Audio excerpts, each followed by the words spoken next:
Ladies and gentlemen, please welcome to the stage the voices of Afghanistan.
Hello.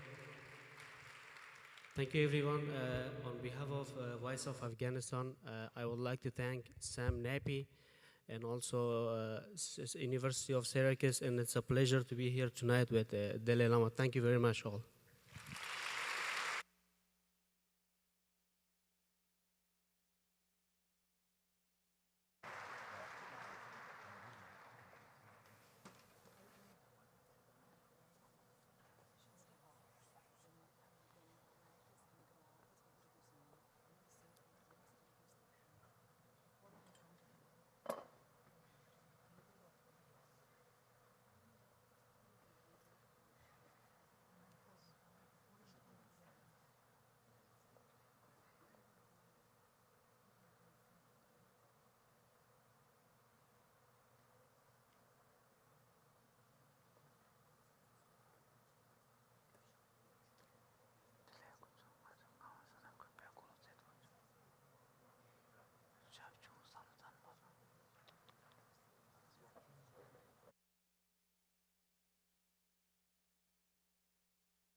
Ladies and gentlemen, he is the Dean's Professor of Humanities, founding director of the Syracuse Humanities Center, and principal investigator of the Central New York Humanities Corridor. Please welcome Professor Gregg Lambert.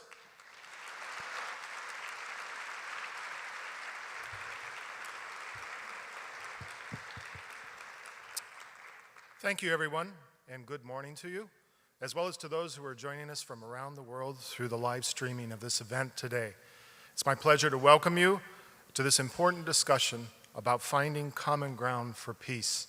Since 2009, the SU Humanities Center's, one of the SU Humanities Center's programs has been the Perpetual Peace Project, which engages people around the world in conversations and events about how we have been so globally interdependent in the 21st century, can finally discover a way to live without the constant threat of war. The goals for this project are quite simple. One, to change people's minds about perpetual war and to get them to take the idea of living in a peaceful world seriously. Two, to start to imagine what it would be like to live in a society where differences are settled by diplomacy and dialogue instead of drones and devastation. We are honored today to have with us His Holiness the Dalai Lama, the embodiment of this vision, whose strength is in finding a more humane way to address our global problems.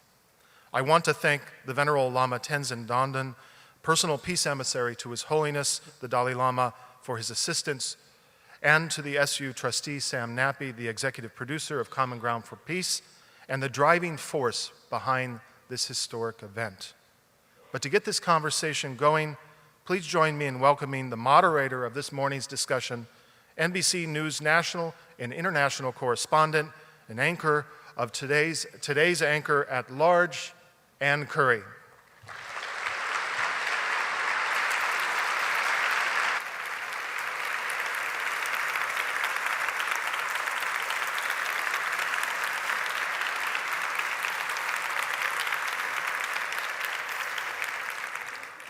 Good morning, everyone. How lucky are we today? We want to say thank you to Gregg, thank you to Lama Tenzin, thank you to Sam Nappy, and thank you, Syracuse University.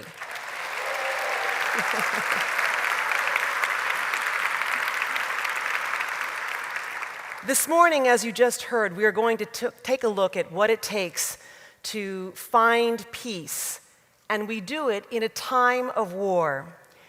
You are yet another generation that has had to learn too young about war. You've had to consider Afghanistan and Iraq and now new multiple flashpoints all over the Middle East that are raising new hopes for democracy, but at the same time are giving rise to terrible violence. And in the case of what began as an Arab Spring revolution in Syria, now, as we speak, there are accusations even of possible crimes against humanity. Today, His Holiness and a distinguished panel of experts aim to make sense of what is happening in our world and to give us the other side of the story, the side of peace. We ask today, where and how can our humanity find common ground? First, I introduce our panel. They are, and as I introduce them, they will emerge from these curtains. First, a Nobel Peace Laureate. She is an Iranian human rights lawyer who has been arrested more than once for defending the human rights of political dissidents. Please welcome Shirin Ebadi.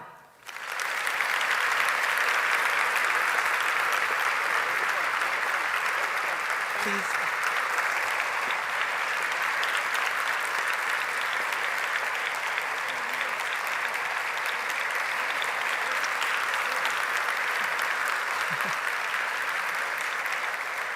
And Dr. Ebadi is joined on stage this morning by Professor Mehrzad Boroujedi, who is a political science professor at Maxwell School, who will act as her translator.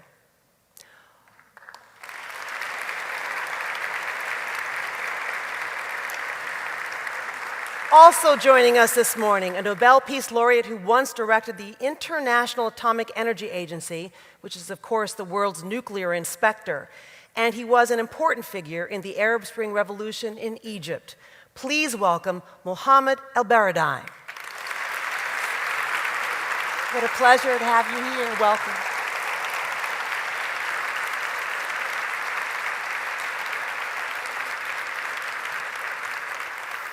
We also have a former U.S. ambassador to the United Nations who worked alongside Dr. Martin Luther King Jr. against racial segregation. He has been awarded with the Presidential Medal of Freedom. Please welcome Andrew Young. What an honor to be on the stage with you.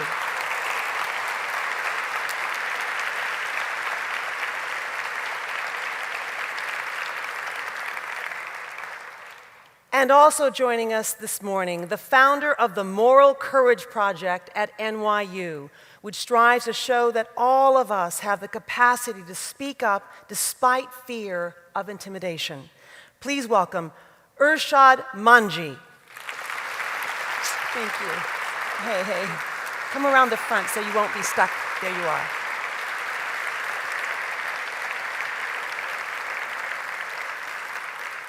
And also joining us this morning, a former head of the Central Intelligence Agency. He is a foreign policy specialist. Please welcome R. James Woolsey, Jr. I hope I said it right.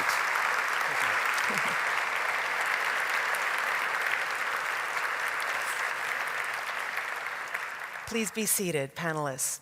As we now introduce you to the 11th Chancellor and President of Syracuse University and Distinguished Professor of Psychology and Women's Studies in the College of the Arts and Sciences, to make the biggest introduction, I think all of us on our stage will agree. Please welcome Chancellor Nancy Cantor. Good morning. First, on behalf of the Syracuse University community, I want to thank each of our distinguished panelists and our moderator, Ann Curry, for joining us today. I also want to add my thanks and our thanks to our SU trustee, Sam Nappi, and World Harmony Productions for making all of this possible, and to the Venerable Lama Tenzin Dandan, personal peace emissary for His Holiness. For this is truly an extraordinary moment in the life of Syracuse University. We are deeply honored and humbled to welcome His Holiness the Dalai Lama here, and we look forward to his leading us in this transformative opportunity to explore individually and collectively the urgent and so vexing challenge of building a more peaceful and just world. How wonderfully appropriate that such an expansive and impactful conversation take place on a university campus, where students, educators, and citizens can join in the dialogue. We come indeed to this dialogue from homes and with experiences from all over, near and far, to engage with each other and bring our diverse perspectives to bear on what it means to be socially responsible global citizens. All of us are constantly being educated for this world, in this world, preparing to help meet the pressing challenges of the day, challenges that can so clearly divide us in conflict or unite us in the richness of harmonious difference. Our university, and indeed the Syracuse community at large, is strongly committed to partnerships in our region that build unity around the issues of educational, social, and economic opportunity, and the intergroup dialogue that can work across difference on the ground in our multicultural and interfaith community. Our work in this arena provides a base for thinking more broadly in a global context. Indeed, as we strive to be one world and find common ground, we need to recognize the intricacies of history, geography, and culture as laid down in one place, and yet also find the deep resonances that can connect us. Who better than universities as stewards of the next generation of global citizens to take on these great questions and challenges? Indeed, 33 years ago tomorrow, October 9th, 1979, His Holiness the Dalai Lama visited our campus to speak in Hendricks Chapel. It's been more than 3 decades since, but as the topic of this morning's symposium indicates, we continue to struggle here and everywhere with ways to find and sustain peace and justice as we did then. And today, while we're clearly light years ahead in terms of technological advancements, and in that sense more interconnected than ever, we remain more disconnected on a human level in advancing the tools and the will for coming together. As His Holiness the Dalai Lama stated during his 1979 visit here, the problems created by humankind can only be solved through full-fledged compassion, genuine, sympathetic cooperation, and human understanding. And this is a message he has shared worldwide in dialogues with presidents, prime ministers, and crown rulers, leading scientists and religious figures, and in presentations before public audiences such as this. His Holiness was designated the 14th Dalai Lama, the spiritual leader of Tibet, at the age of 2, although he prefers to view himself, in his words, as a simple Buddhist monk.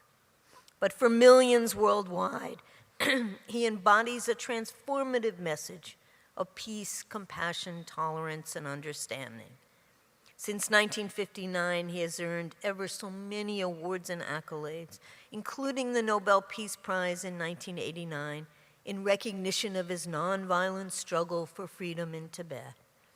The Nobel Committee cited His Holiness's advocacy of peaceful solutions based upon tolerance and mutual respect, and his forward-looking proposals for the solution of international conflicts, human rights issues, and global environmental problems.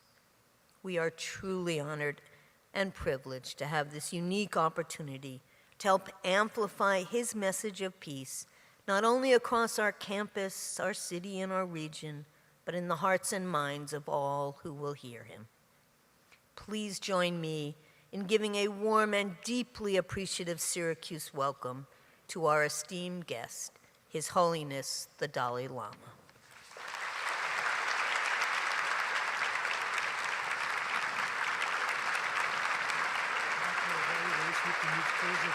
Translation. Can I move the switch with people?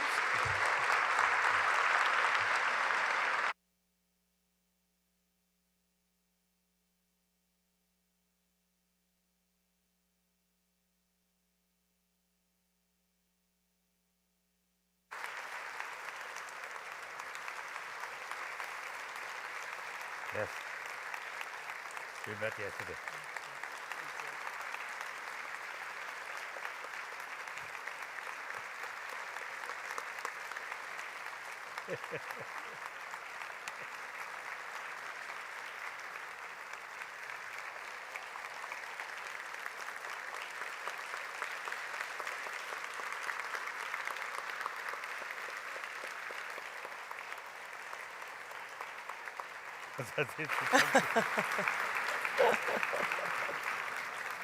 I think you fit here. It's quite big.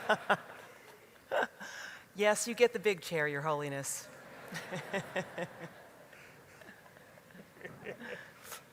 Thank you.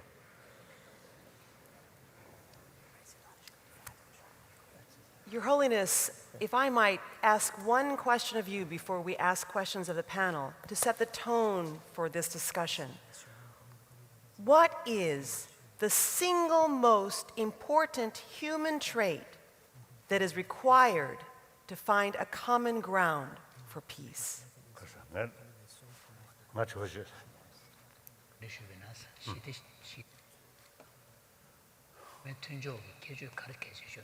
Oh, I think very simple. If you ask young children, I think when they mix with other children, they don't care about their social background or religious faith, or their family, rich or poor, or influential or uninfluential. So long, children smile, play together. So there is very, very clear spirit, oneness of human being. I believe that. So entire 7 billion human beings, the way we born, the way we die, the way we carry daily life, sleep, dream, meal, 7 billion, same, I believe. So I always see telling people, sharing people, we are same now here. Different sort of profession, different sort of experiences. But we actually same human being. Emotionally, mentally, so to say, even physically. Basically we are same. So think more about that. Hardly, nothing to divide. We all same human being. So this is my fundamental belief. So wherever I go, I always share concept, oneness of humanity. So that I believe. Thank you, Your Holiness. So on this, in this beginning then, this idea that the human trait is an awareness that we are the same, that we have so much in common, which is how I understand His Holiness answer that question. I don't mean to pressure the rest of you, but His Holiness has said that He's come here to learn from you. So on that note, let us begin to think about and talk about what is happening to our world as we speak, and specifically get a sense about what's happening in the Middle East. Perhaps the first spark for what we now call Arab Spring happened not in the Arab world, but in Persia during the Green Revolution in Iran. And so let us begin with Shirin Ebadi and ask you, Shirin, how you see these revolutions and where is this ingredient that His Holiness is suggesting is required, which is for people to see each other as themselves, to see each other in the same way as they see themselves. Shirin. اونچه که باعث ایجاد صلح به معنای آرامش در جامعه است این است که دموکراسی و عدالت اجتماعی در یک جامعه باشه. What can cause everlasting peace in a society is social justice and democracy. و وقتی که این دو عامل نباشه حتی اگر جامعه ظاهراً آرام باشه آرامشش خفقانه و صلح نیست و روزی این آرامش به هم می‌خوره. In the absence of these two key elements, what remains in a society is really repression and suffocation and not genuine, serious peace, که به زودی به هم می‌خوره. which can be disrupted at any given moment. و این همون چیزی بود که ما در اتفاقات خاورمیانه که در برخی از رسانه‌های غربی بهش میگن بهار عرب دیدیم. This is what we witnessed in the set of insurrections in the Arab world that in the Western media is referred to as the Arab Spring. یعنی در اونجا به علت نبود دموکراسی و عدالت اجتماعی بالاخره مردم خسته شدند و قیام کردند. In the absence of social justice and democracy, we saw that people all across the Arab world rose up in their rebellion against the existing status quo. پیروز شدن، دیکتاتورها رو بیرون کردن. They managed to kick out the dictators, اما این کافی نیست. but this is not sufficient. برای اینکه رفتن یه دیکتاتور به معنای آمدن دموکراسی نیست. Because the departure of a dictator is not synonymous with democracy. در سال 1979 در ایران دیدیم که یک دیکتاتور شاه رفت، اما جاش یه دیکتاتور بدتر، یعنی یک دیکتاتور مذهبی آمد. As we witnessed in Iran in 1979, the Shah as a dictator was forced out, but the system was replaced by a worse dictator in his place. بنابراین من با لغت بهار عرب موافق نیستم. حالا زوده که بگیم بهار. As such, I'm not in agreement with the concept of Arab Spring. I think it's too early to call it a spring yet. دیکتاتورها رفتن، ولی که باید ببینیم آیا دموکراسی جاش میاد یا نه. Dictators have departed, but we still have to wait and see whether democracy comes along. اولین نشانه دموکراسی در کشورهای عربی این است که زنان از وضعیت تبعیض‌آمیز به در بیان و کاملا حقوق برابر بگیرن. Perhaps the best indicator of democracy is the status of women in the Arab world. و هر وقت زنان عرب مسلمان حقوق برابر پیدا کردن، اون موقع باید بگیم بهار عرب. And when the time comes when the Arab Muslim women have gained equal rights, then we can talk of an Arab Spring. و خوشبختانه مردم دارن برای اون روز باز هم مبارزه میکنن. Fortunately, people are struggling for that day to arrive. و میدونم پیروز میشن. And I'm sure they will win. Thank you.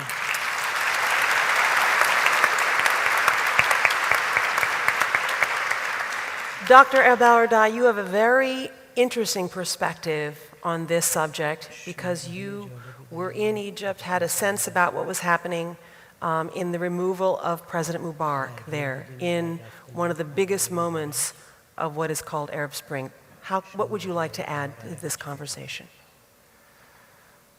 Well, I think what's happening in the Arab world is a wonderful human effort to emancipate themselves.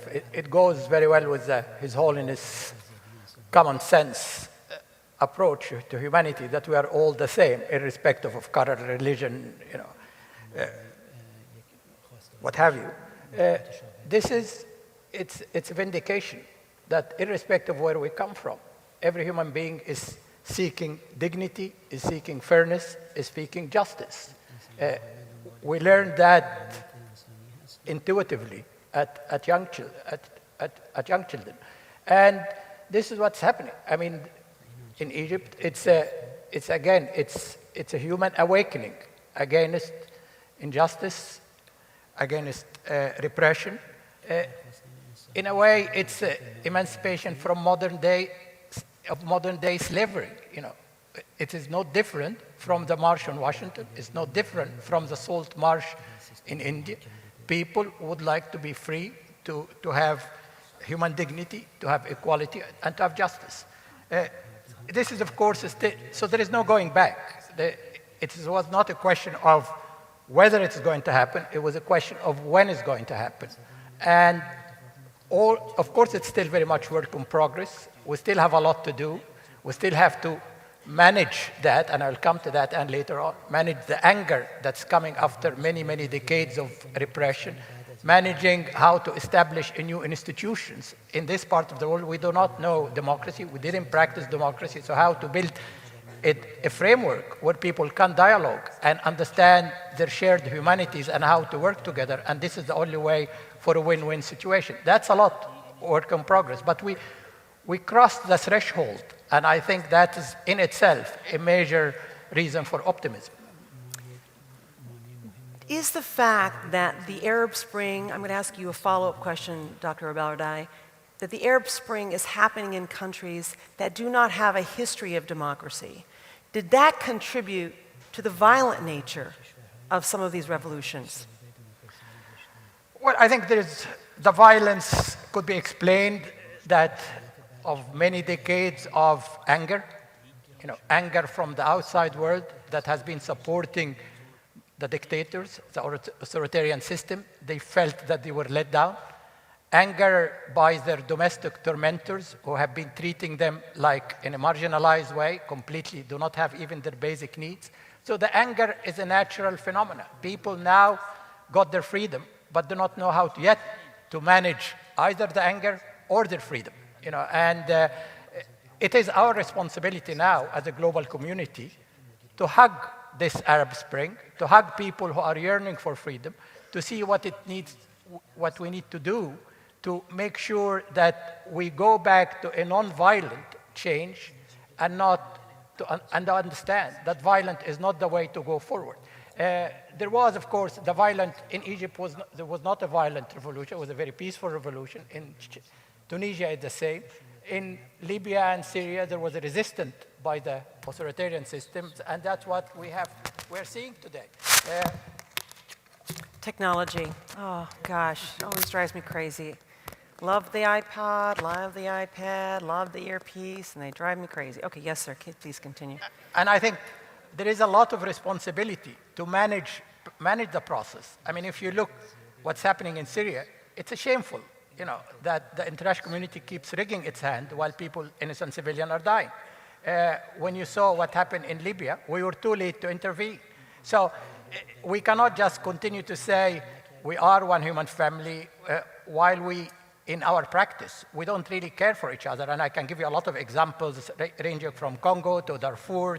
It's only when we have our geopolitical interests involved that we get in, and not simply on the basis of human solidarity and the fact that we are one human family. And that, simple as it is, we do not practice yet, and that's why we are here today, to see how we can make people understand that we are all going to lose until we understand that we are answering in the affirmative the old Bible question, am I my brother's keeper? Until we answer that question affirmatively, we are doomed and moving into self-destruct.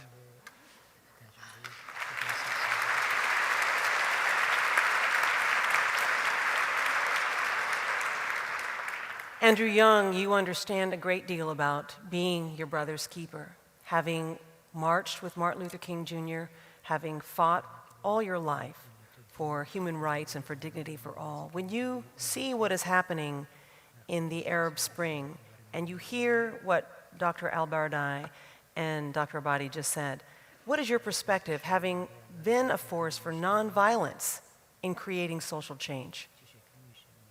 Well, let me say that listening to His Holiness, I see two things. One, I see the simple right to be a man. And I relate the Arab Spring directly back to Memphis and Martin Luther King. And being a man was not just about the right to vote, it was about a job with respect.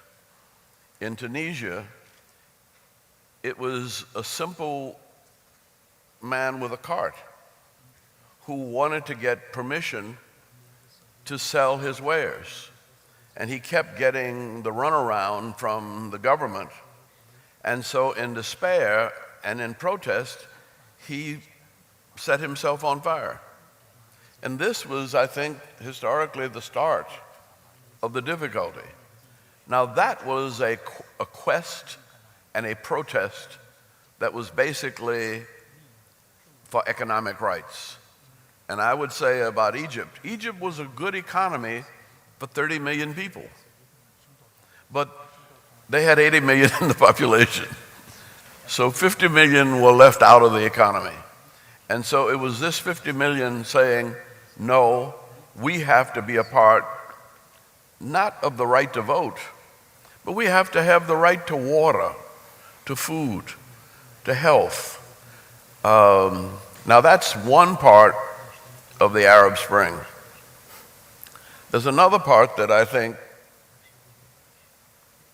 others will have a chance to criticize me on, but I think it was taken advantage of by certain forces to produce regime change. And that's when it began to get violent. It got violent, I don't know, not from inside, but from outside. And we were able to make peace with Russia, with China, with almost all of our enemies. In South Africa, we had transformation completely, and all done nonviolently by people. In this country, our movements have been nonviolent. And if we keep them nonviolent, I think we can make progress, but you can't have a nonviolent movement that is determined to have regime change immediately. That these two things have to go in parallel. Thank you.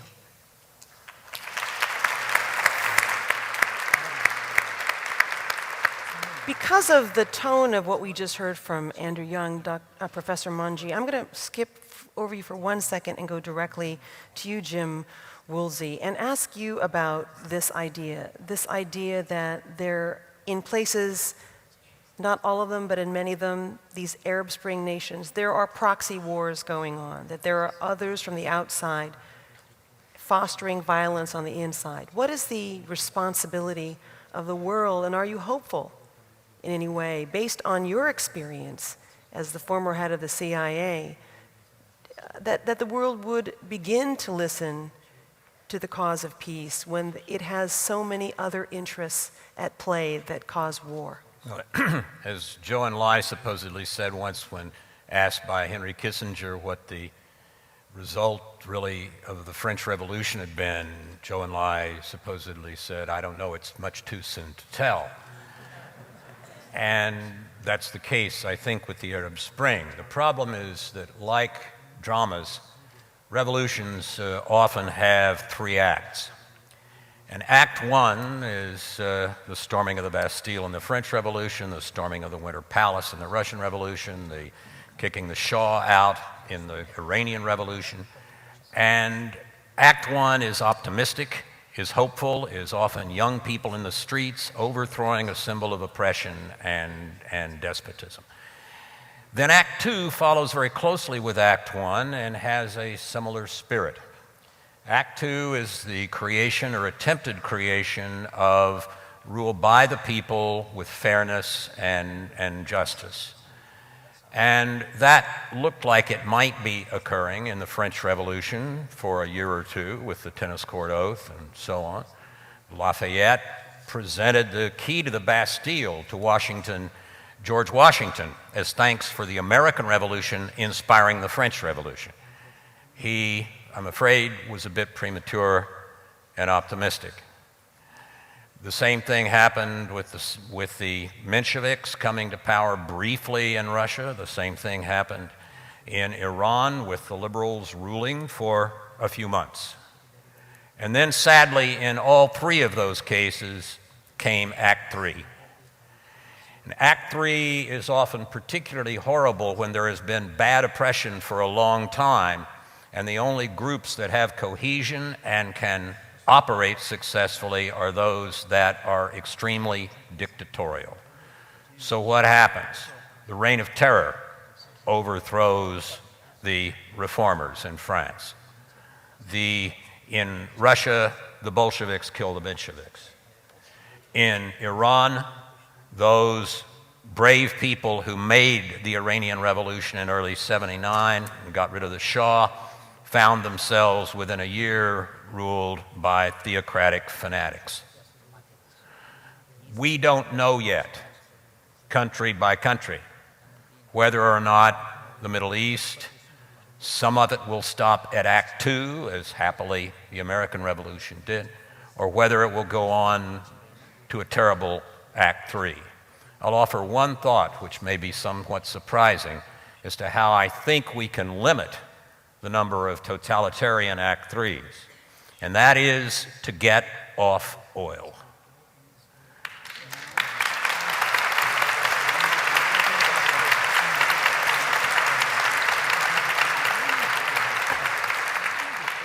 Paul Collier, who heads the African Studies Institute at St. Antony's, Oxford, originated, I think, the phrase oil curse, because he says any commodity that has a huge amount of economic rent associated with it, and believe me, if you are a Saudi and you are lifting oil for $3 a barrel and selling it for $100, you get a lot of economic rent. In an autocratic or totalitarian society, monarchy or dictatorship, it doesn't matter. When that happens, that economic rent accrues to the control of the elites that run the country, and it helps them perpetuate themselves. So there are 20 countries for whom oil and gas is 60% or more of their national income. Every last one of them is a dictatorship or an autocratic kingdom. Of the 10 largest oil exporting countries in the world, 9 of them are dictatorships or autocratic kingdoms. We are not helping ourselves, we're not helping the climate, we're not helping anything by staying on oil. And I'm not just talking about foreign oil, I'm talking about oil, period.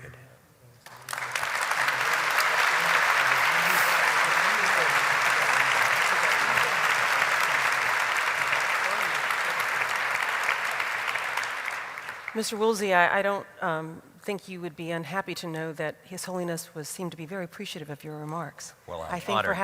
perhaps he maybe learned something from you today. Professor Manji, you have made it your mission to raise the possibilities that we imagine ourselves as moral as we can be. You've focused on this. When you look at this and you hear Mr. Woolsey talk about essentially an immoral motivation, a motivation that creates something that causes suffering. And you have heard from each one of these speakers talk about the hopes of democracy, and yet the realities of violence to make that democracy, those democracies happen. What is your perspective on how we find the right thing to do, how we can contribute to finding the right thing to do? You know, and I've traveled the world over the past decade engaging with both Muslims and non-Muslims, mostly young people. And from what I hear from them, what we need to do is recognize questioning as a basic human right. Let me try to explain with a quick story. In 2006, I was in Cairo, so 6 years ago now. And I was observing what were then the biggest demonstrations against the Mubarak regime. And afterwards, I hung out with a bunch of democracy activists at a cafe. And one of them, a young woman in her 20s, approached me to say, I know you get a lot of questions from young people, so let me add mine.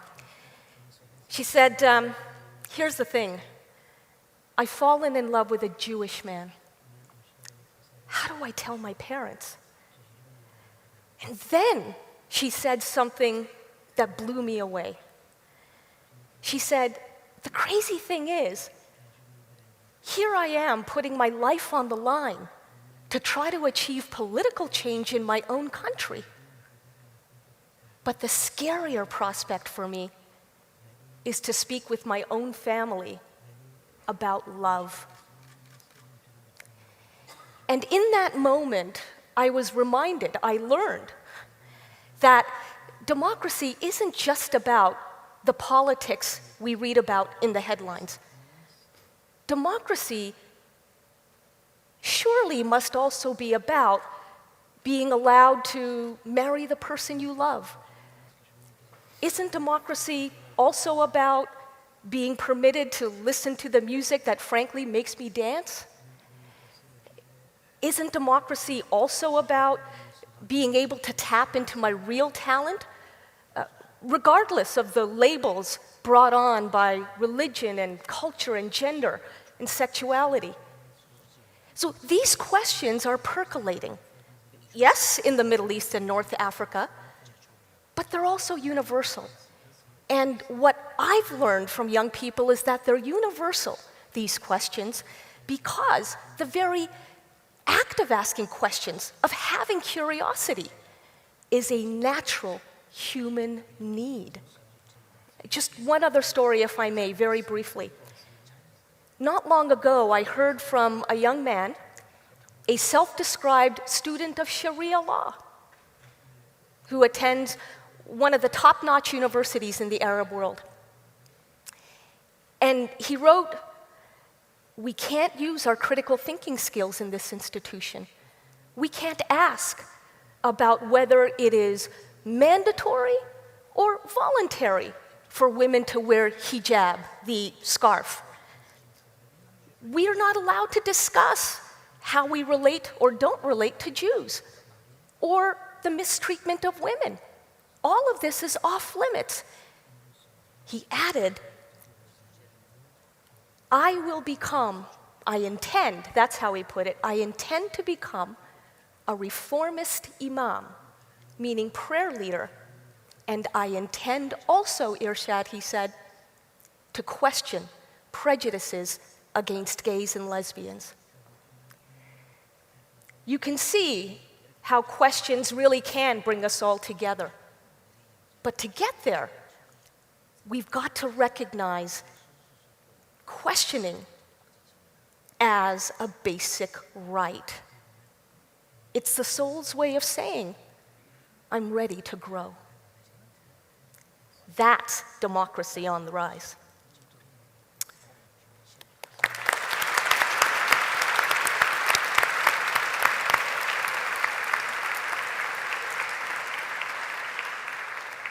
Your Holiness, I know you would agree that we've all heard some wonderful perspectives this morning. And I can tell you something you already know, that so many young people believe that the future is, in jeopardy because of all of this anger and war, that people feel as if we're heading in the wrong direction in terms of peace. What is the truth about the direction we're heading, and what is your reaction to what you've heard this morning that could give us some perspective on what is to come?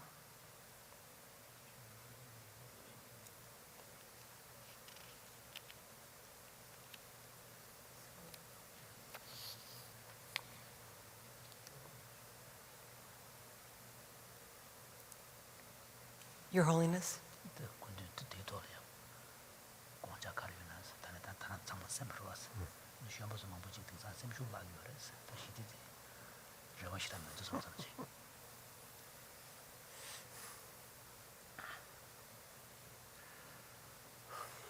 Whenever I participate in some seminar or discussion, I always learn very useful sort of information or views. So here also, I learned useful things. Thank you. Then your particular questions, Pasadi, youth rate. A little bit sort of that. Losing hope. Losing hope. That one, my sort of favorite sort of subject. I born 1935. Just beginning of Second World War. Just start with potential growing.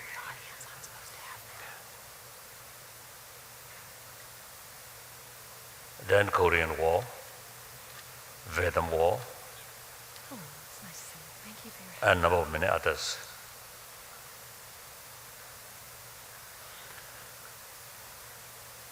So within my lifetime, it seems quite clear. Number one, I think concept of war. In early part of 20th century, when concerned nations declare war on their enemy, I think every citizen of the country, without any questions, even proudly join the military effort, war effort. Where I think that kind of sort of attitude, I think, completely changed. After Vietnam War, people always, as you mentioned, always raise question, why? Nowadays, you see Afghanistan or Iran, Iraq, or this case also, you see, people often is asking, why? Then, another thing, concept of environment. When I was young,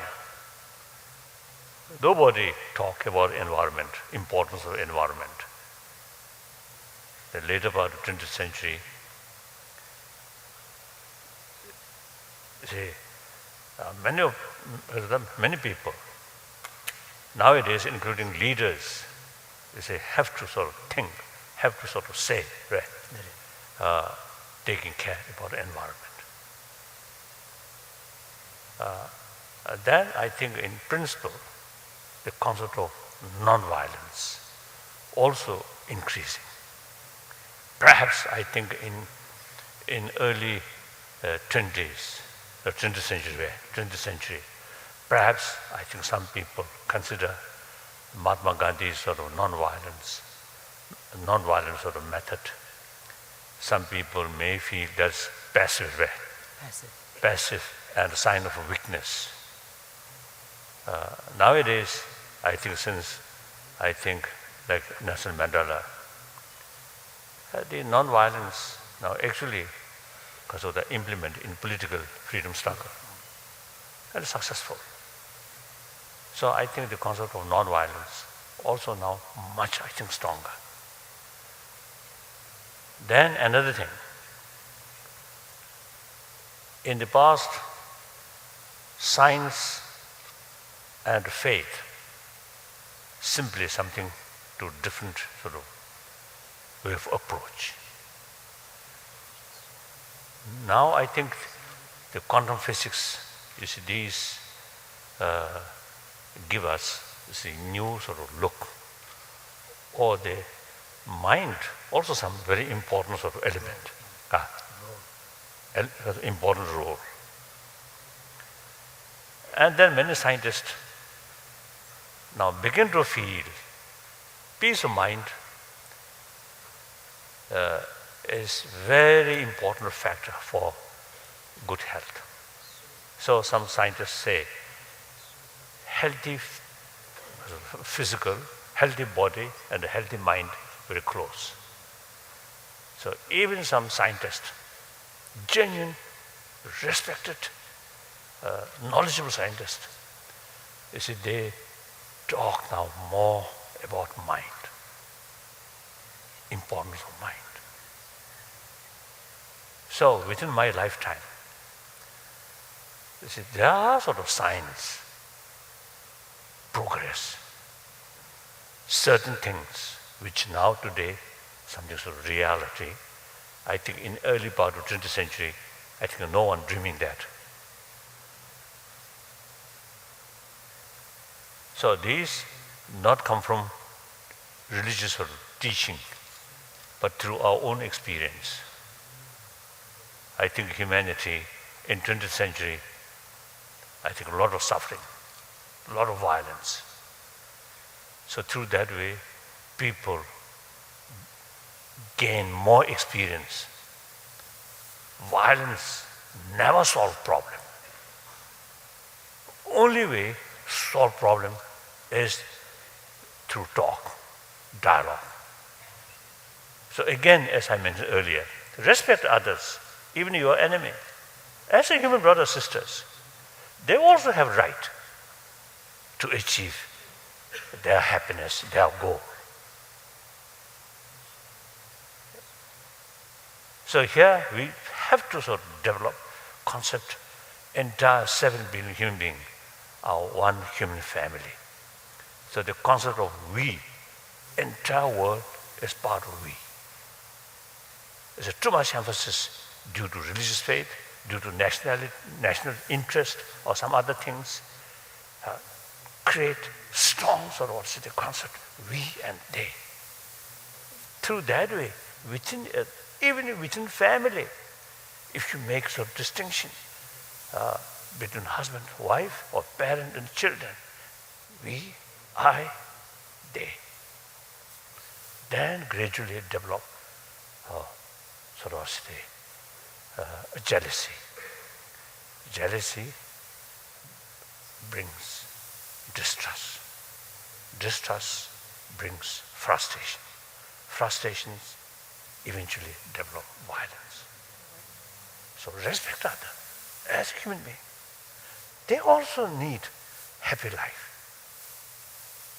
If it's necessary, we have to sort of share something to them. It's very worthy. So others' happiness is one's own happiness. Others' suffering is also one's own suffering. So here I think in education field, I think in ancient time, I think we Tibetan, like we, remain behind the Himalayan sort of mountains. Don't care what happened other side. I think perhaps American also, I think in the past, what happened in Europe, okay, doesn't matter like that, I think. Now that reality completely changed now. Something happened there, effect here also. So that clearly sort of shows oneness of humanity.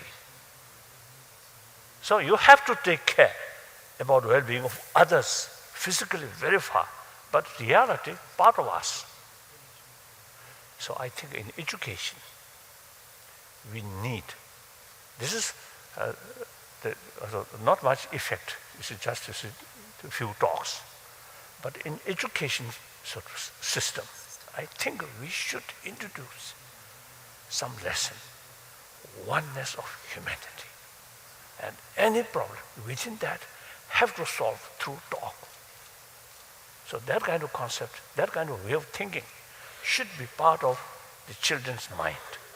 Through that way, next generation, of course, my life will not see, but these young people, I often used to telling people, oh, maybe too long. No, you can go as long as you want. I don't think anyone's going to interrupt. I'm not interrupting him.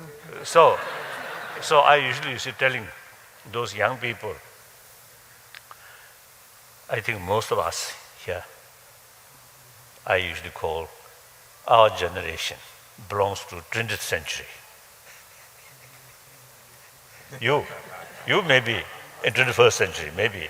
You may be saying, in any way, you see those people whose sort of age below 30, below 20, no question. These people, generation of 21st century. My age, now 77 year old.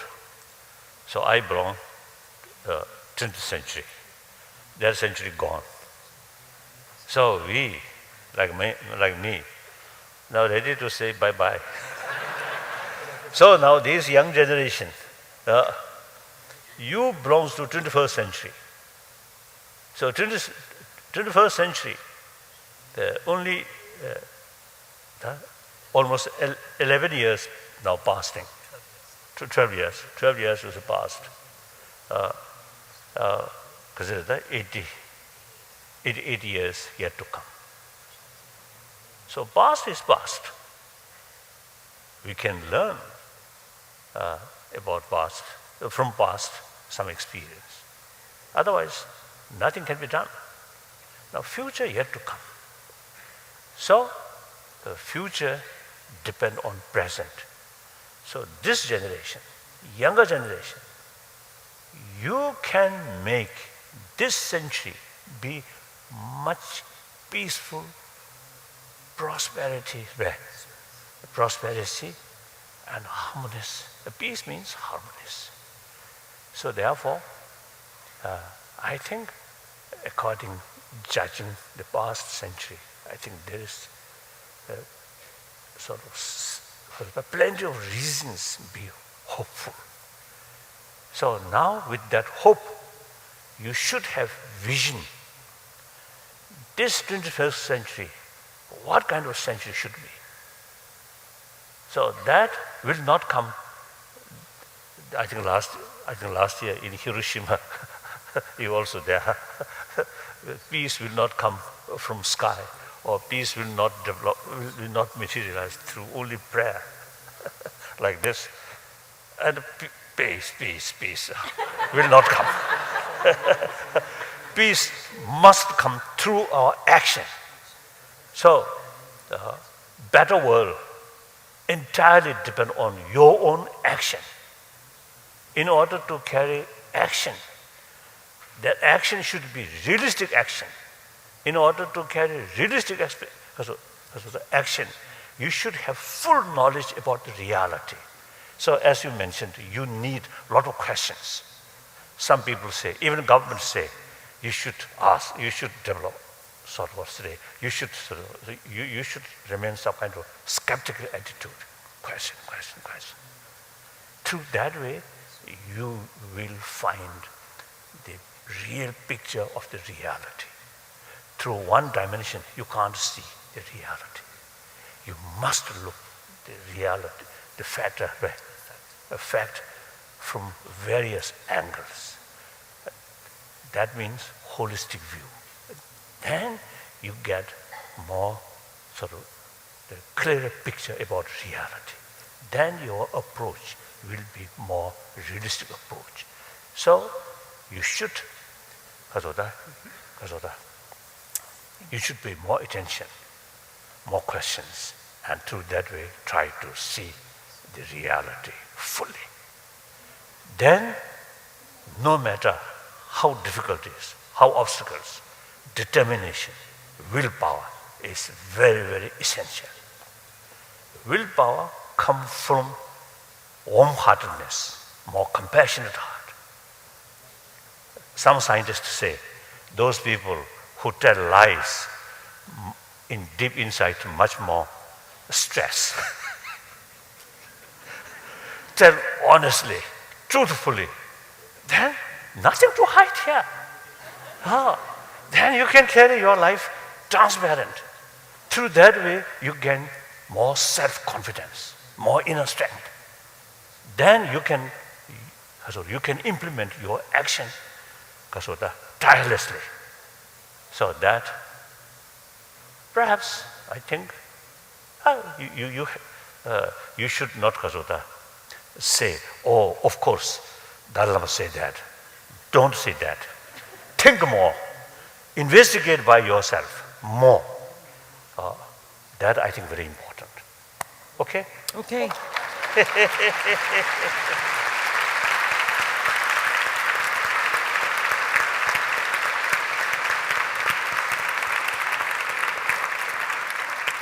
So we have a number of questions from our audience, both here at Syracuse and also from people all over the world who are watching via webcast. And Your Holiness, you answered a lot of them actually just in your talk just now.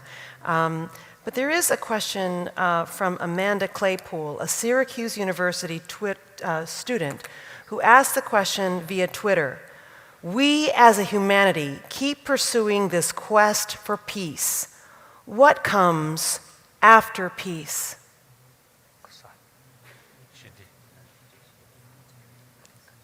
And this is to anyone who would like to answer it.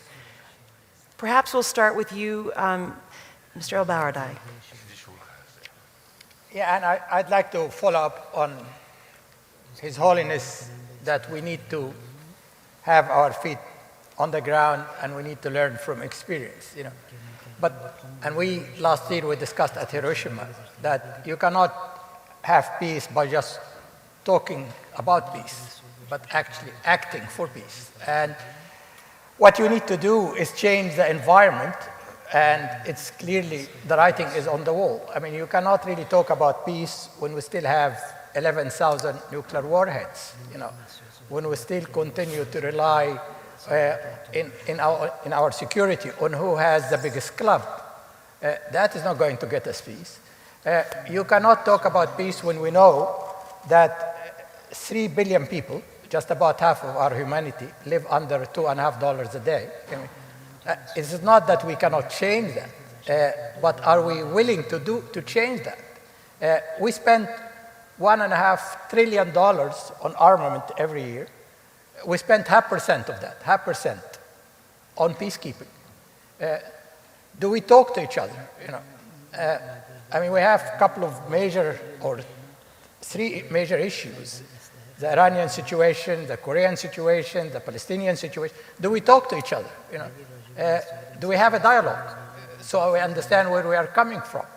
So I would argue, I would tell the young people that it is not just we talk about peace and the aftermath of peace. I mean, we still have a long way to go for peace, and peace is a quantum. It is not a question that it's like democracy. You don't have a perfect democracy. You continue to refine what you mean by democracy. You continue to learn from your past experience, how you be free and how you have a cohesive society. But you need to do a lot of change of mindset before we, frankly, can talk about peace. Are we taking social responsibility? Are we consider ourselves, each one of us, responsible for the war in Iraq, for Afghanistan, for the stereotyping of different people? I mean, there's a lot we can do as civil society. And I think, frankly, peace is too important to be left to government. We need to work on it as human beings.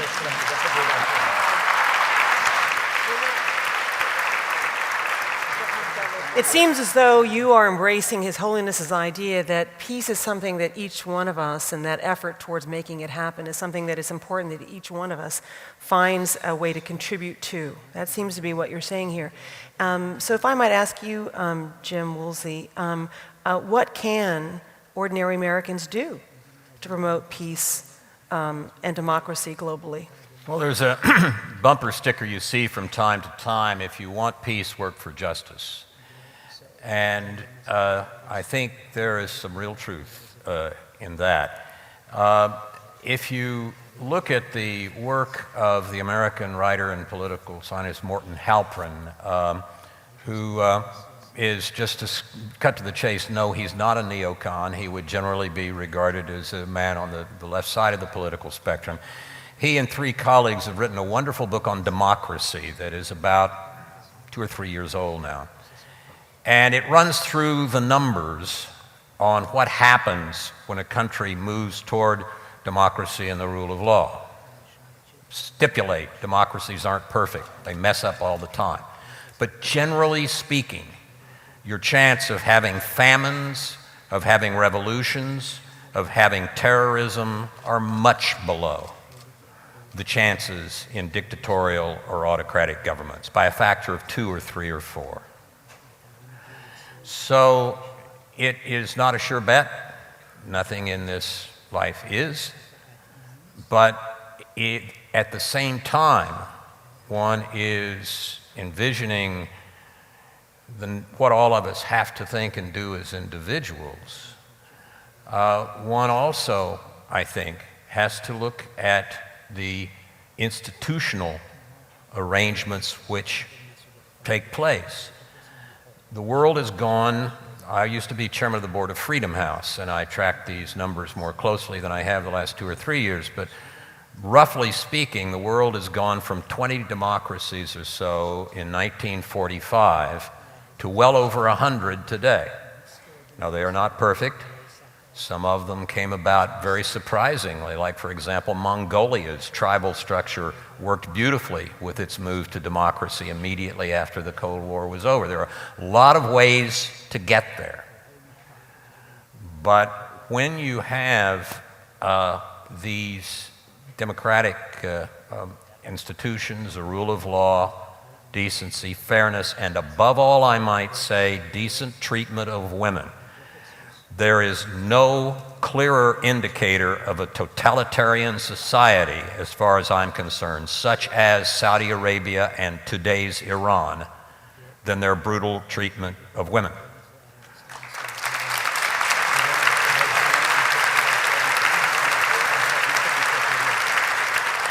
So in the midst of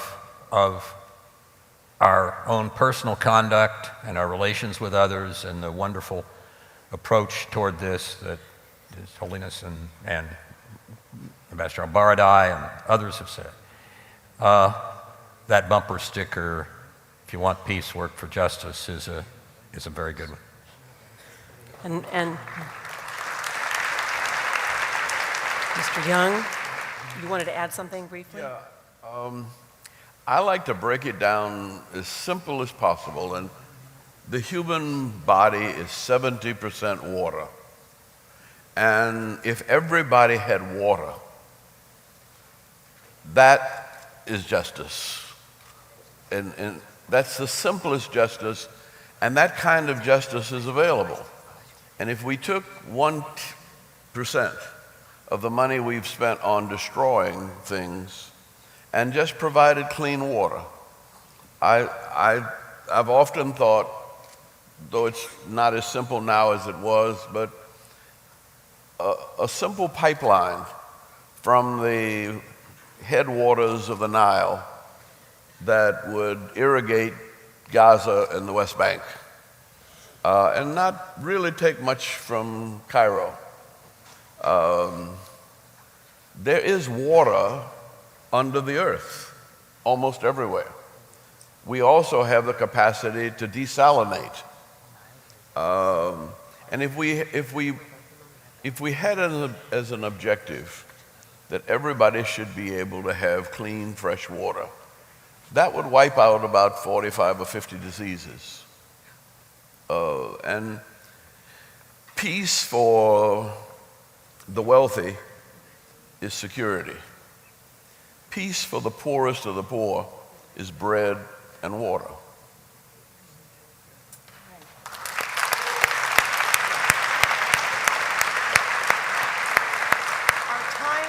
Our time is becoming shorter.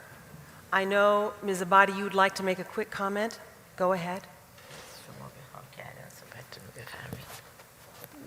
برای پاسخ درست به این سوال بایستی اول ببینیم که معنای صلح چیه. In order to respond to this question properly, we first have to see what we mean by peace. به نظر من صلح نبود جنگ نیست. یعنی اگر کشوری در علنا و رسما در جنگ نباشه الزاما در صلح نیست. I don't believe that peace is absence of war. This means that if a country is not in war, it doesn't mean that it's necessarily at peace. آیا فرقی میکنه که دشمن به کشور ما حمله بکنه و ما رو از خونمون بیرون بکنه یا اینکه به خاطر اینکه وام بانکی رو نتونستیم بدیم خونه ما حراج شده و ما هوملس بشیم؟ Is there a difference between us being thrown out of our homes by the enemy who attacks us and by being thrown out of our homes by the banks because of our inability to pay our mortgage payments?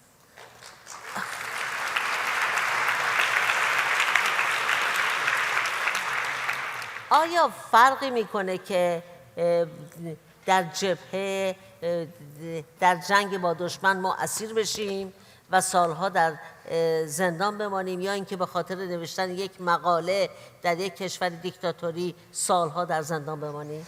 Again, does it make a difference if we're caught by the enemy and taken in, or if we're taken in because of having written an article and we have to spend years in prison? می‌بینیم که همه اینها بده. We see that all of these are bad. به نظر من صلح عبارت است از مجموعه شرایطی که انسان بتواند با حفظ کرامت انسانی آزادانه زندگی کنه. I think that according to my vision, peace is a package of conditions where human beings can live with dignity and freedom. و در همین ارتباطه که من در ابتدای صحبت هم گفتم صلحی پایدار میمونه که دو رکن اساسی عدالت اجتماعی و دموکراسی درش باشه. And this is why at the beginning of my talk I said that peace is sustainable only where there's social justice and democracy. صحبت در اینجا بود که کشورهایی که نفت دارن همه دیکتاتورن. The talk in here was that countries that have oil are being run by dictators. از جهت این حرف رو قبول دارم ولی که در اینجا باید یادآور بشم که نروژ هم بیشتر از ایران ذخایر نفتی داره ولی که دموکراتیکه. Although I accept this word, but I have to state here that Norway has more oil than Iran, for example, but it's a democracy. کشورهای غیر دموکراتیک میشن که درآمدشون از مالیات مردم نباشه و منابع ملی رو در اختیار دولت باشه. Countries become non-democratic when their revenues do not come from the taxpayers' taxes, but come from the revenues of national resources that are in their hands. در نروژ بیش از 25 ساله که پول نفت رو پسنداز میکنن و میگن این مال نسل آینده است و تمام درآمد نروژ از مالیاته. In Norway, they save the oil revenue for the future generation. They've done this for over 25 years. They think that the oil revenue belongs to the future generation. Their revenue comes from taxpayers' money. اما در ایران بیش از 85% بودجه از پول نفت تامین میشه و نفت هم متعلق به دولت و دولت تبدیل شده به یک کارفرمای بزرگ. And in Iran, 85% of the revenue of the government comes from oil, and the government therefore has become a big cartel, has become a big employer or recruiter. در ایران این دولته که به هر کس بخواد پول میده و به همین دلیل عده‌ای هم مزدور داره که تا هر اتفاقی در خیابان میفته مزدورا میان تو خیابون و مردم رو کتک میزنند و دستگیر میکنن. In Iran, the government pays everyone basically, and they do have mercenaries, and this is why when something happens and people object, if people take onto the streets, the mercenaries will get on the street and start beating people up. در ایران ما در حقیقت دو نوع پلیس داریم. یه پلیس رسمی که لباس میپوشه، یک پلیس غیر رسمی که اینها در حقیقت مزدوران حکومتی هستند. In Iran, we have two kinds of police. One is a police which is dressed in police clothing, and the other is the government mercenaries who are paid by the government. پول نفت که بیکران در اختیار دولته باعث شده که حتی وضعیت خاورمیانه را هم عوض کنه. The oil revenues being in the hands of the government in general has resulted in the changing of the situation in the Middle East. به سوریه سال گذشته بیش از 6 میلیارد دلار کمک کرده و سربازای ایرانی الان در سوریه هستند و سرکوب مردم میکنن. During the last year, over $6 billion of the oil revenue has been sent to Syria as an aid, and the Iranian soldiers are there fighting the people of Syria. در ایران دولت به مردم و پارلمان پاسخگو نیست، برای اینکه تمام بودجه پارلمان همه چی دست حکومته. In Iran, the government is not accountable to the people or to the parliament because they have all the revenue and they have the budget in their hands. بنابراین نفت به تنهایی باعث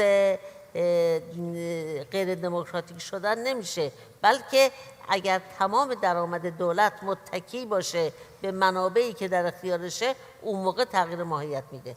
Therefore, oil does not necessarily result in totalitarianism. However, if it is the revenue of the government that comes only from the national resources, then that can happen in dictatorship. من بیش از 45 ساله که کارهای حقوق بشری میکنم و در خاورمیانه زندگی میکنم. I live in the Middle East, and for over 45 years I have been active in human rights issues. و میتونم بگم که دموکرات شدن ایران تأثیر زیادی در دموکراسی اون منطقه خواهد داشت. And I can say that if Iran becomes democratic, that would impact the whole area. Right, good point to make.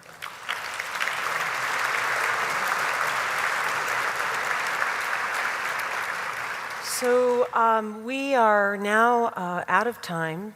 So let me just, however, ask you, Your Holiness, for a one-word answer.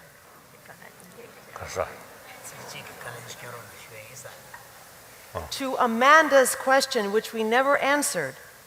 She said, Amanda Claypool, a Syracuse University student, has asked via Twitter, what comes after peace?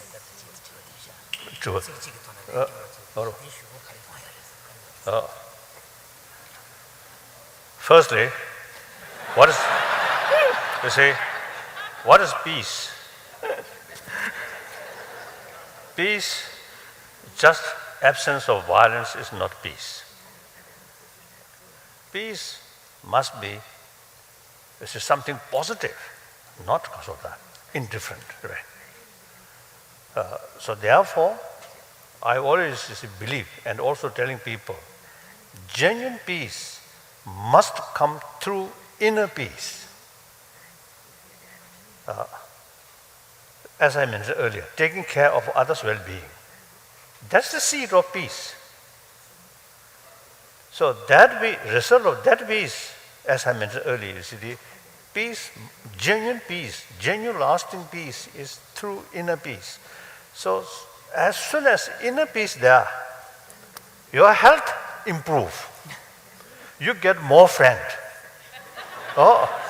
You get more genuine smile. So your life is becoming much more happier. Okay.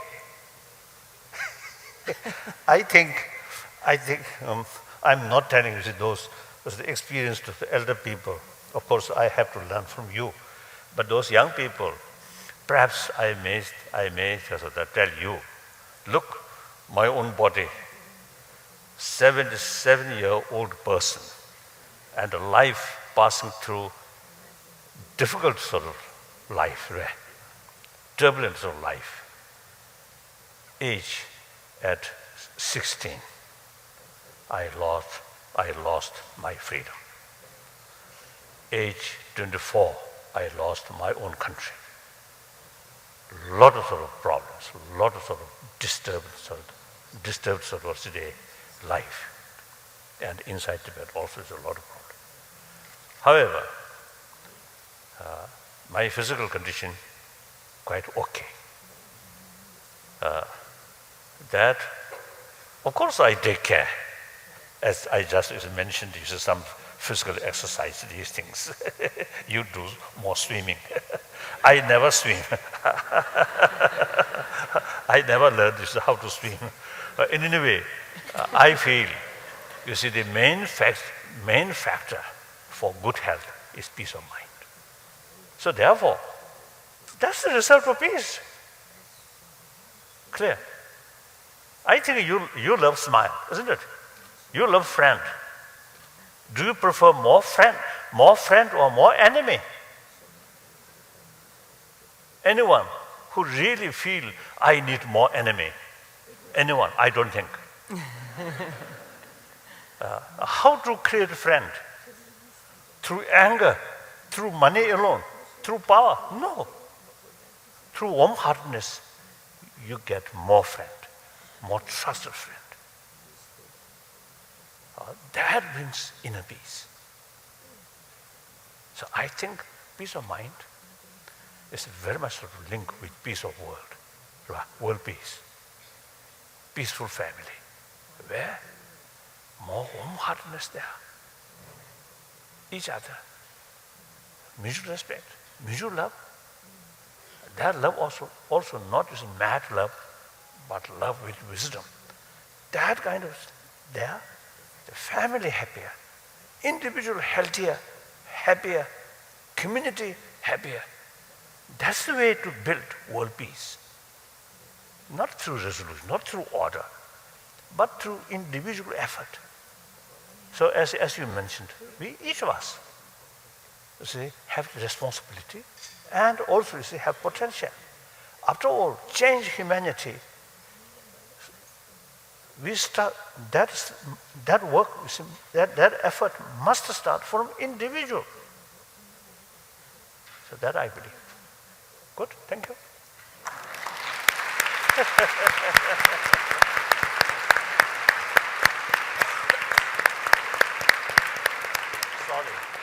So I was just... Sorry, not one word. No. Well, actually, I'm grateful because I was just told that while I was told to hurry, I'm now told that we have a little extra time. So let me ask you this question. If hate comes of fear and causes violence or is a contributor to violence, how can we be less afraid so that we can have the inner peace that you say will lead to greater world peace? Fear. 당서.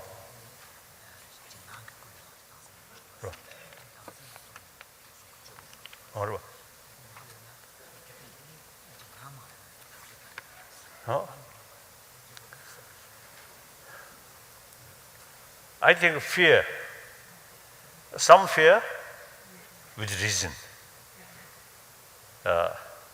If a mad dog comes, fear, it's good. You have to prepare, protect yourself, right? If necessary, run away. And if necessary, you see, prepare one stone, ready to defend yourself. But many other fear is actually your own mental exaggeration, suspicion, or jealousy. So this, once you have more, as I already mentioned, you see, inner peace. With inner peace, more inner strength, self-confidence. That automatically reduces fear. And also, you see, you stand firmly on principle, moral principle. If someone irritates that, then there is sort of real possibility you develop pity, compassion about that person. You stand honestly, with principle and truthful, transparent. So you have full confidence. So even someone, you see, creates some problems. Instead of anger, instead of sort of say, the frustration, you may develop feeling of sense of concern. Oh, how foolish that person, like that. So more anger is essentially self-destruction. More fear, more distrust is self-destruction. So that's my view. One salve for anger, one is the same thing that helps contribute perhaps to inner peace, and that's music. I hope you like music, Your Holiness, because we're now going to hear a group that's been inspired by the Arab Spring. They're known as the Ambassadors of Love. Oh. Please welcome Teal 197.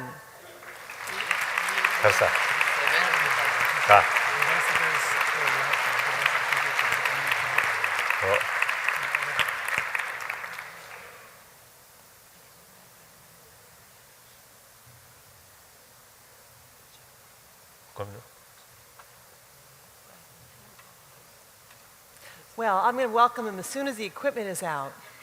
I'll do that again.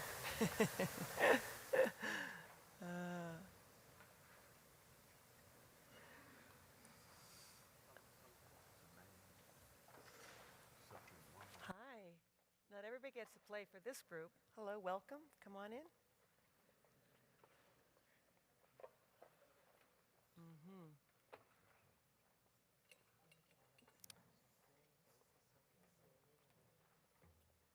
Thank you for being here.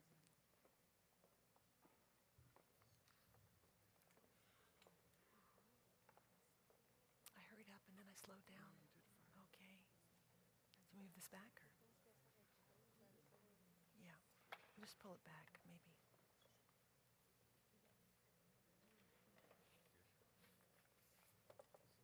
Yeah, that's better.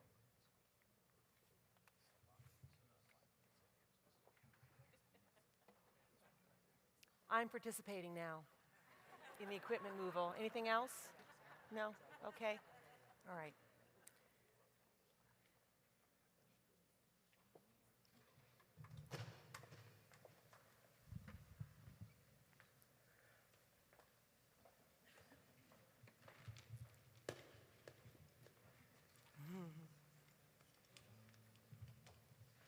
Hello, everybody.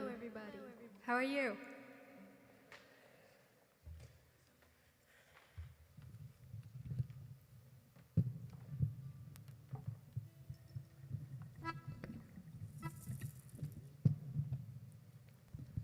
Okay. Should I go? Oh, yeah, sure.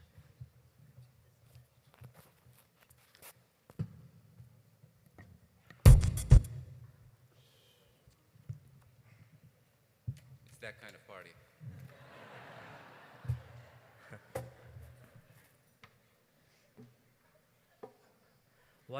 Good morning, first of all. While we're waiting, I want to thank everyone on behalf of ourselves, TL197, Don Elder.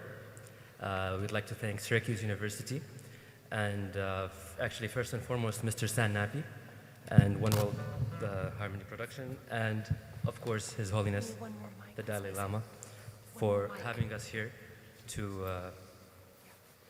Well, whether you're from Palestine, or whether you're from Tunisia, Or Morocco. Iraq, or the US, Uzbekistan, from all over the world. United States. All of us together make 197, and we all make one world.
Words are ringing in my ears. Change is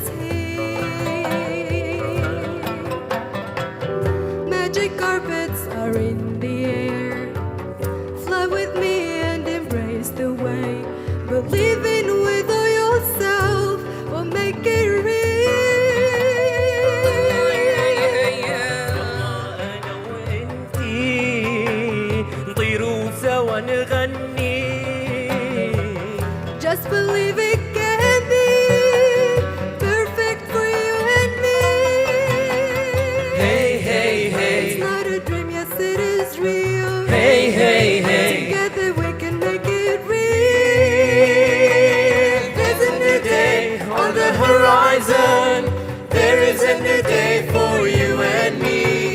There's a new start for all to see. Yes, it's a new day for you and me.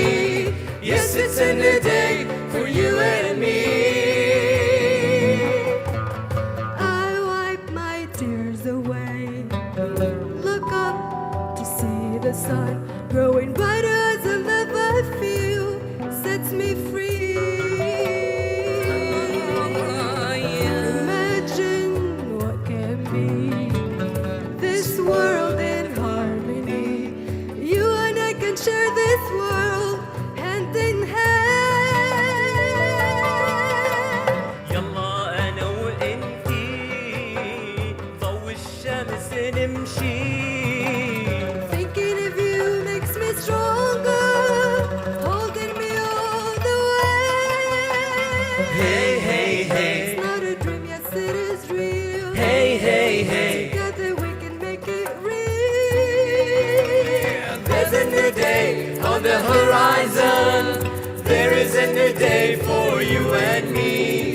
There's a new star for all to see. Yes, it's a new day for you and me. Yes, it's a new day for you and me.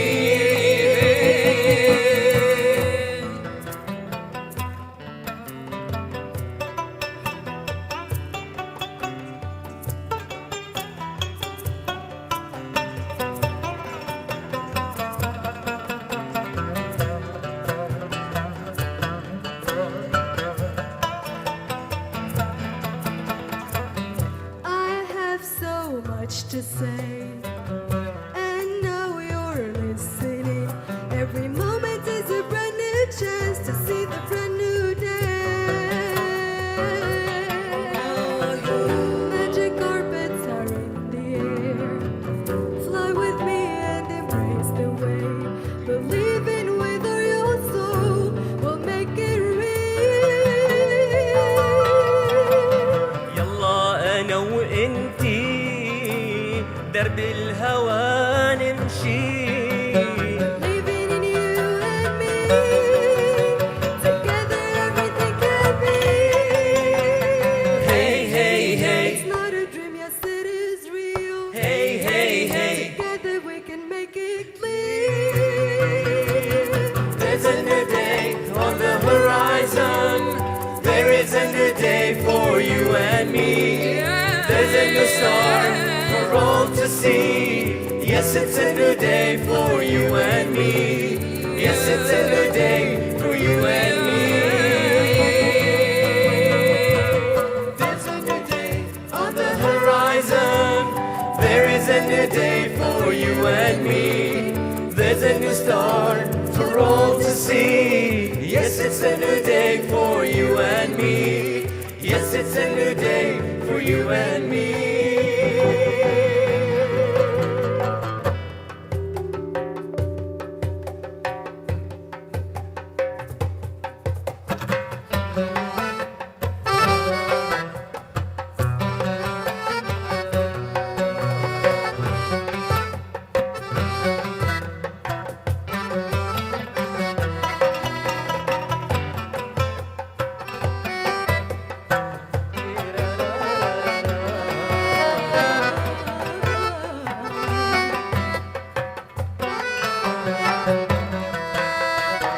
النار اللي كويتني، النار اللي كويتني، النار اللي شويتني، النار اللي شفيتني.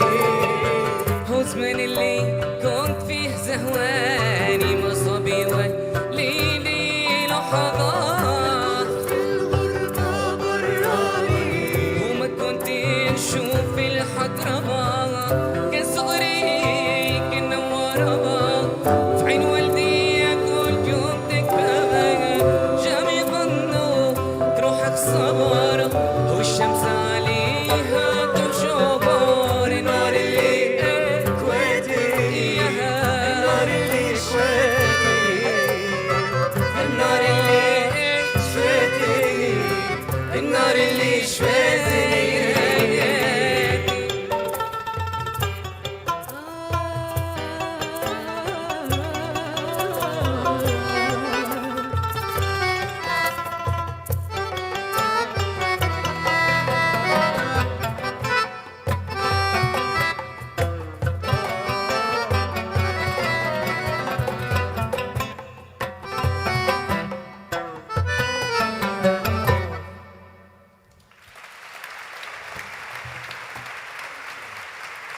Thank you. Shukran. Merci. شكرا جزيلا. Merci beaucoup. Thank you. Thank you so much to Teal 197. Thank you.